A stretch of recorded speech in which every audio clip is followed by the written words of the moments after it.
Japan might not have been here. In the year -40,000 it was here, and you could walk to it, and some people walked to it. Then it got warmer, some icebergs melted, it became an island, and now there's lots of trees, because it's warmer. So now there's people on the island, they're basically sort of hanging out in between the mountains, eating nuts off trees, and using the latest technology, like stones and bowls. Ding dong, it's the outside world, and they have technology from the future, like really good metal and crazy rice farms. Now you can make a lot of rice really, really quickly. That means if you own the farm, you own a lot of food, which is something everybody needs to survive. So that makes you king. Rice farming and rice kingdoms spread across the land, all the way to here. The most important kingdoms were here, here, here, here, here, here, and here. But this one was the most important, ruled by a heavenly superperson, or emperor for short. Knock knock, get the door, it's religion. The new prince wants everyone to try this hot new religion from Biekt. Please try this religion, he said. No, said everybody. Try it, he said. No, said everybody again, quieter this time. And so the religion was put into place, and all the rules that came with it. Then the government was taken over by another clique, and they made some reforms, like making the government govern more, and making the government more like China's government, which is a government that governs more. Hi, China, they said. Hi, dipshit, said China. Can you call us something else other than dipshit, said Japan. And they stole China's alphabet and wrote a book about themselves. And then they made lots of poetry and art and another book about themselves. Then they stopped moving the capital every time the emperor died and kept it in one place for a while, right here. And they conquered the north, finally. Get that squared away. A rich hipster named Kukai is bored with modern Buddhism, visits China, and learns a better version, which is more spiritual. Comes back, reinvents the alphabet, and causes art and literature to be great for a long time. And the royal palace turned into such a dream world of art that they really didn't give a shit about running the country.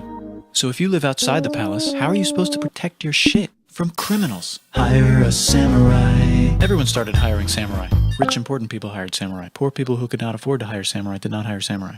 The samurai became organized and powerful, more powerful than the government, so they made their own military government. Here, they let the emperor still be emperor, but the shogun is actually in control. Breaking news, the Mongols have invaded China. We've invaded China, said the Mongols. Please respect us, or else we might invade you as well. Okay, said Japan. Someone who works for him kills him, and then someone else who works for him kills them, and that guy finishes conquering Japan. And the five guys said, yeah, right, it's not going to be this kid, it's going to be one of us, because we're grown-ups. And it's probably going to be this guy, who happens to be way more rich and powerful than the others. A lot of people support him, but a lot of people support not supporting him. They have a fight, and he wins, and starts a new government, right here. And he still lets the emperor dress like an emperor, and have very nice things. But don't get confused, this is the new government, and they are very strict. So strict they closed the country. No one can leave, and no one can come in. Except for the Dutch, if they want to buy and sell shit, but they have to do it right here. Now that the entire country was not at war with itself, the population increased a lot. Business increased, schools were built, roads were built, everyone learned to read, books were published, there was poetry, plays, sexy times, puppet shows, and Dutch studies. People started to study European science from books they bought from the Dutch. We're talking geography, skeletons, physics, chemistry, astronomy, and maybe even electricity.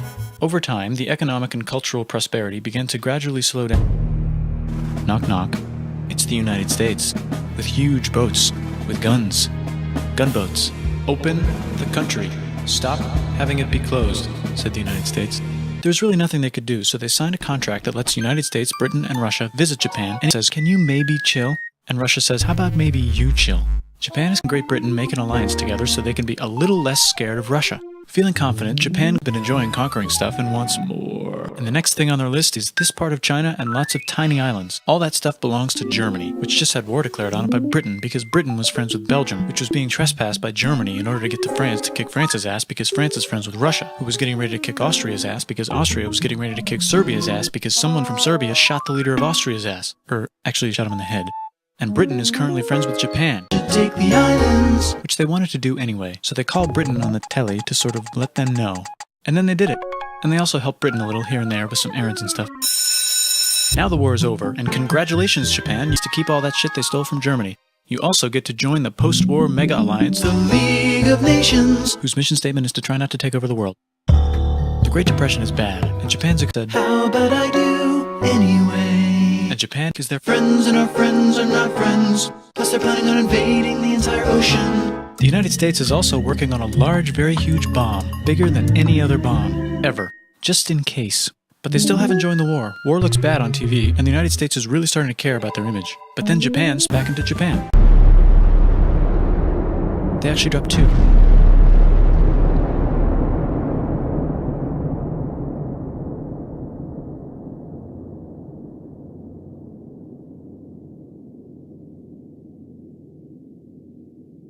United States installed a new government, inspired by the United States government, with just the right ingredients for a post-war economic miracle. And Japan starts making TVs, VCRs, automobiles, and camcorders as fast as they can, and also better than everybody else. They get rich, and the economy goes wild, and then the miracle wears off. But everything's still pretty cool, I guess. Bye.